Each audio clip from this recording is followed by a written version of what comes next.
বাংলাদেশ সেনাবাহিনী long range attack drone ক্রয় করবে, বিষয়টি অফিসিয়ালি নিশ্চিত করেছে প্রতিরক্ষা দপ্তর। ফলে বাংলাদেশ সেনাবাহিনীর জন্য কেনা হচ্ছে লং রেঞ্জ অ্যাটাক ড্রোন।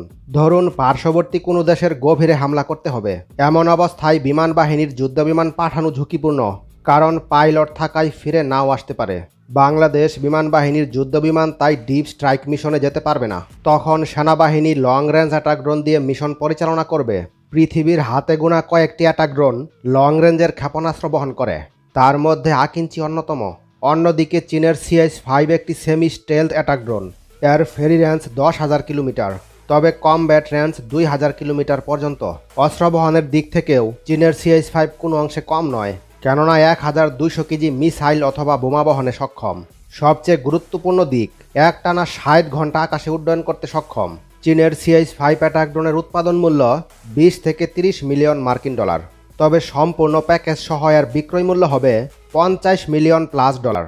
বিপরীতে তুরস্কের আকিঞ্চি অ্যাটাক ড্রোনের মূল্য অনেকটা সাশ্রয়ী, সম্পূর্ণ প্যাকেজ সহ 30 মিলিয়ন ডলার পার ইউনিট। এখন প্রশ্ন হচ্ছে বাংলাদেশ সেনাবাহিনীর জন্য কোনটি সেরা হবে?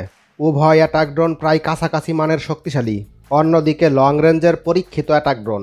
তাছাড়াও বাংলাদেশ সেনাবাহিনী এবার তাদের নিজস্ব সমরাস্ত্র তৈরির কারখানাতে অত্যাধুনিক বিমান বিধ্বংসী মিসাইল তৈরির ঘোষণা দিয়েছে। ইতিমধ্যেই বাংলাদেশ সেনাবাহিনী পরীক্ষামূলকভাবে মিসাইলটির উৎক্ষেপণ সফলভাবে সম্পন্ন করেছে। বাংলাদেশ সেনাবাহিনীর নিজস্ব প্রযুক্তিতে তৈরি এই মিসাইলটির নাম দেওয়া হয়েছে FN-16। এই মিসাইলটি হচ্ছে বাংলাদেশ সেনাবাহিনীর প্রথম তৈরি মিসাইল। মিসাইলটি যাতে শত্রুপক্ষের যে কোনো টার্গেটে নির্ভুলভাবে হামলা চালাতে পারে, সেজন্য চীনের প্রযুক্তির সহায়তা নেওয়া হয়েছে। যুদ্ধকালীন সময়ে শুধু সমরাস্ত্র ক্রয় করে সেনাবাহিনীর চাহিদা পূরণ করা সম্ভব নয়, সেজন্য তুরস্ক থেকে রকেট লঞ্চার তৈরির প্রযুক্তি নিয়ে বাংলাদেশে উৎপাদন করছে সেনাবাহিনী। ফোর্সেস গোল 2030 বাস্তবায়নের লক্ষ্যে অন্তত 70 কিলোমিটার রেঞ্জের রকেট লঞ্চার দেশের মাটিতেই তৈরি করা হবে। ফলে একদিকে যেমন বৈদেশিক মুদ্রা সাশ্রয় হবে, ঠিক তেমনিভাবে বাংলাদেশের অভ্যন্তরীণ চাহিদা মিটিয়ে এসব অস্ত্র বিদেশেও রপ্তানি করা সম্ভব হবে।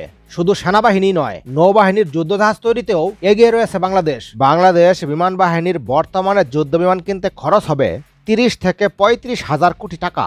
ডলারের পরিমাণ 3 থেকে 3.5 বিলিয়ন ডলার।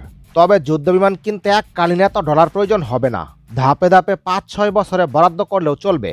যেমন প্রথম বছরে 700 থেকে 800 মিলিয়ন ডলার, তার পরের বছর আরও 700 থেকে 800 মিলিয়ন ডলার, এভাবে 5 বছরে পরিশোধ করা যাবে, যা নগদ ক্রয় হিসেবেই গণ্য হবে। ইতিপূর্বে বাংলাদেশ বিমান বাহিনী 3 বিলিয়ন ডলার দিয়ে 16টি রাফাল যুদ্ধবিমান ক্রয়ের সিদ্ধান্ত নিলেও ফাইনালি তা বাস্তবায়ন করতে পারেনি নানা কারণে। তবে বর্তমানে সমান অর্থ দিয়ে পাকিস্তানের JAV-17 কিংবা চীনের Jet-NC এই মানের প্রায় 3 গুণ সংখ্যক যুদ্ধবিমান কিনতে পারবে। অর্থাৎ অর্থও যেমন সাশ্রয় হবে, তেমনি সামরিক সক্ষমতাও বেড়ে যাবে। তাছাড়াও চীন পাকিস্তান বাংলাদেশকে সর্বাত্মক সহযোগিতা করবে, যা পশ্চিমা দেশগুলো করতে চাইবে না। তাছাড়াও বাংলাদেশের কাছে ভারী এবং হালকা উভয় সমরাস্ত্র বিক্রি করতে বেশ কয়েক মাস ধরেই চেষ্টা চালিয়ে যাচ্ছে জাপান, কারণ বাংলাদেশের সমরাস্ত্র বাজার এই মুহূর্তে পৃথিবীর যে কোনো দেশের কাছে লোভনীয়। কারণ বিপুল পরিমাণ সমরাস্ত্র কিনবে বাংলাদেশ সামরিক বাহিনী। জাপান তাই বাংলাদেশের কাছে সকল ধরনের হালকা এবং ভারী সমরাস্ত্র বিক্রি করতে মরিয়া। বাংলাদেশ এই মুহূর্তে নগদ অর্থে ভারী সমরাস্ত্র ক্রয় করতে পারবে না, কারণ বিপুল পরিমাণ অর্থ রিজার্ভ থেকে নেওয়া সম্ভব নয়। এক্ষেত্রে রিজার্ভ সংকট দেখা দিবে। তাই জাপান লোভনীয় প্রস্তাব দিচ্ছে, বাংলাদেশকে সমরাস্ত্র প্রদান করবে দীর্ঘমেয়াদী ঋণের মাধ্যমে। এ ব্যাপারে আপনাদের মতামত কমেন্টের মাধ্যমে জানিয়ে রাখুন। পরবর্তী নতুন ভিডিও সবার আগে পেতে একটি লাইক দিয়ে চ্যানেলটি সাবস্ক্রাইব করে রাখুন।